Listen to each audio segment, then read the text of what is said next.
नमस्कार, आपका नए और प्रेस वीडियो में हार्दिक स्वागत है। आज सभी पेंशनर्स केंद्रीय कर्मचारियों को डीए/डीआर पर रोक हटाने पर मोदी सरकार से फैसले को लेकर बड़ी खबर आ रही है। देश में कोविड-19 की स्थिति अब नियंत्रण में है और देश में आर्थिक स्थिति में काफ़ी सुधार हुआ है। इसलिए अब केंद्र सरकार के कर्मचारियों को महंगाई भत्ते का भुगतान और मौजूदा दरों पर केंद्र सरकार के पेंशन भोगियों को महंगाई राहत 1 जनवरी 2021 से 28% देने को लेकर गुड न्यूज आ चुकी हैं। साथ ही राज्य के कर्मचारियों को भी सरकार की तरफ से जनवरी 2021 से सैलरी में बढ़ोतरी और एरियर देने का ऐलान कर दिया है।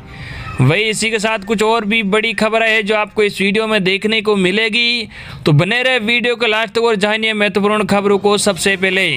इससे पहले अगर आपने अभी तक भी इस वीडियो पर एक लाइक नहीं किया तो एक लाइक कर दीजिए, क्योंकि आपका एक लाइक ही हमारी मेहनत का फल होता है। और चैनल को भी फ्री में सब्सक्राइब नहीं किया, सब्सक्राइब कर लीजिए ताकि आगे भी आपको कर्मचारी पेंशन से जुड़ी हर एक लेटेस्ट अपडेट फ्री में देखने को मिलती रहे। कर्मचारी पेंशन से जुड़ी खबरों को जानने से पहले सभी देशवासियों के लिए बजट 2021 से बड़ी खबर आई है जो आप सभी देशवासियों को जानना बहुत ही जरूरी है। जी हां, आपको बता दें कि पीएम किसान सम्मान निधि में राशि बढ़ सकती है बजट में। जी हां, खेती किसानी के मोर्चे पर देश के कई हिस्सों के किसानों का विरोध झेल रही सरकार बजट से उनका मन मोह सकती है। सरकार का मानना है कि कोरोना के बाद खेती किसानी क्षेत्र भी नए तरह की समस्या से जूझ रहा है। ऐसे में उन्हें सरकारी सहायता की दरकार ज़्यादा है, इसलिए इसमें विशेषज्ञ वे उपाय तलाश रहे हैं जिनके सहारे किसानों को मदद दी जा सकती है। इसी क्रम में हो सकता है कि प्रधानमंत्री किसान सम्मान निधि की राशि में इजाफा कर दिया जाए। वही केंद्रीय कृषि मंत्रालय से जुड़े अधिकारियों ने का कहना है कि अगले महीने पेश किए जाने वाले आम बजट में किसानों के लिए कई महत्वपूर्ण घोषणा हो सकती हैं। कोरोना के बाद जैसे औद्योगिक जगत या वाणिज्य जगत परेशानी झेल रहे, उसी तरह किसान भी परेशानी झेल रहे, उन्हें भी मदद की दरकार है। इसमें इसी बात पर विचार विमर्श चल रहा है कि किसानों को सहायता किस तरह से उपलब्ध कराई जाए। कुछ लोगों का कहना है कि पीएम किसान सम्मान निधि में जो राशि दी जा रही है उसी में बढ़ोतरी कर दी जाए। इस पर भी अभी तक कुछ तय नहीं हुआ है।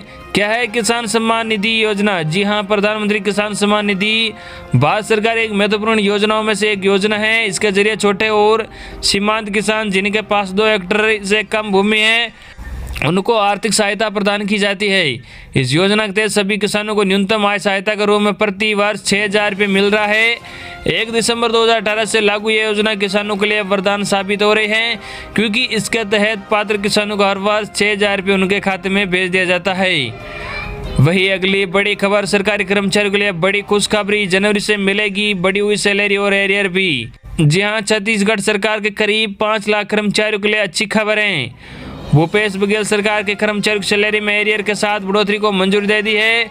बढ़ी हुई सैलरी जनवरी 2021 से लागू मानी जाएगी। छत्तीसगढ़ वित्त विभाग की ओर से जारी एक प्रेस रिलीज में उनकी जानकारी दी गई है।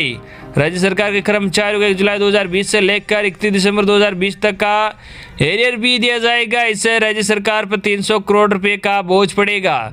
इसी बीच मीडिया रिपोर्ट में कहा जा रहा है कि केंद्र सरकार के कर्मचारियों को जनवरी 2021 में महंगाई भत्ते में 4% की बढ़ोतरी हो सकती है। महंगाई भत्ता में ये बढ़ोतरी 7 सेंट्रल पे कमीशन के सुझाए गए स्वीकृति फॉर्मूले के आधार पर होगी। मार्च 2020 में पीएम मोदी की अध्यक्षता वाली कैबिनेट बैठक में 1 जनवरी 2020 से केंद्र सरकार के कर्मचारियों और पेंशनर्स को महंगाई भत्ते डीए की अतिरिक्त किस्त और महंगाई राहत डीआर की मंजूरी दी गई थी। वित्त मंत्रालय ने जानकारी दी है कि मौजूदा डीए 17% के ऊपर 4% की बढ़ोतरी होगी। महंगाई भत्ते और महंगाई राहत दोनों को मिलाकर सरकार पर सालाना 1,510 करोड़ रुपए से अधिक का बोझ पड़ेगा, जबकि वित्त वर्ष 2020-21 में कुल 14,595 करोड़ रुपए से अधिक का बोझ पड़ेगा। जनवरी 2020 से फरवरी 2021 यानी 14 महीने इस फैसले से करीब 48 लाख से अधिक केंद्र सरकार के कर्मचारियों और 65 लाख से अधिक पेंशनर्स को फायदा पहुंचने की उम्मीद है। दिसंबर 2020 के आखिरी हफ्ते में मोदी सरकार ने विकलांगता भत्ता सभी कर्मचारियों के लिए जारी रखने का भी ऐलान किया था। अगर वो अपनी सेवा के दौरान अपंग हो जाते हैं और फिर भी ऑफिस ज्वाइन करते हैं तो उन्हें यह भत्ता दिया जाएगा। इस आदेश का सबसे ज़्यादा फायदा सेंट्रल आर्मेड पुलिस फोर्स के जवानों जैसे सीआरपीएफ, बीएसएफ, सीआईएसएफ को होगा, क्योंकि ड्यूटी के दौरान उनके लिए ज़्यादा जोखिम होते हैं, क्योंकि उनके काम की प्रकृति की ऐसी होती है। वही अगली बड़ी खबर है केंद्र सरकार के कर्मचारियों को महंगाई भत्ते का भुगतान। और देश में अब बेहतर कोविड-19 और वित्तीय स्थिति में सुधार के बाद केंद्र सरकार के पेंशनों को भी महंगाई राहत देने के क्रम में है। जी हां, भारत सरकार के वित्त मंत्रालय व्यय विभाग ने कर्मचारियों के लिए अतिरिक्त डीए और पेंशन भोगियों के लिए डीआर को 1 मार्च 2020 से मुक्त कर दिया गया था। 1 जुलाई 2021 तक कोविड-19 से उत्पन्न संकट के कारण यह आदेश केंद्र सरकार के सभी कर्मचारियों केंद्र सरकार के पेंशनों के लिए लागू है, जिसने सेवारत कर्मचारी और पेंशन भोगियों और विशेषकर उन लोगों को प्रभावित किया है जो 1 जनवरी 2020 से 1 जनवरी 2021 की अवधि के दौरान सेवानिवृत्त हुए हैं। भारत में कोविड-19 की स्थिति में काफ़ी सुधार हुआ है और देश की एक बड़ी आबादी का नियंत्रण कोविड-19 से प्रभावित है। सितंबर 2020 में कोविड के मामले लगभग 95,000 मामले दैनिक थे, जो जनवरी 2021 में लगभग 17,000 मामले थे। कम मृत्यु दर के साथ 6 महीने में सबसे कम है। अप्रैल से मई 2020 की स्थिति की तुलना में देश में आर्थिक स्थिति में भी सुधार हुआ है, जहां औद्योगिक उत्पादन -57% तक गिर गए थे और अक्टूबर में +3.6% पर पहुंच गए हैं। इससे अब औद्योगिक उत्पादन में बढ़ोतरी के साथ सुधार हुआ है। देश की वित्तीय स्थिति पिछले 4 महीनों में जीएसटी संग्रह ने सकारात्मकता दिखाई है। जी हां, मार्च 2020 में 93,597 करोड़ रुपए का जीएसटी संग्रह किया है। वही सरकार ने सितंबर 2020 में 95,480 करोड़ रुपए का जीएसटी संग्रह किया है। वही अक्टूबर 2020 में 1,05,155 करोड़ रुपए जीएसटी संग्रह किया है। वही नवंबर 2020 में सरकार ने 1,04,963 करोड़ रुपए जीएसटी का संग्रह किया है। वही दिसंबर 2020 में सरकार ने 1,15,000 करोड़ रुपए का जीएसटी संग्रह किया है।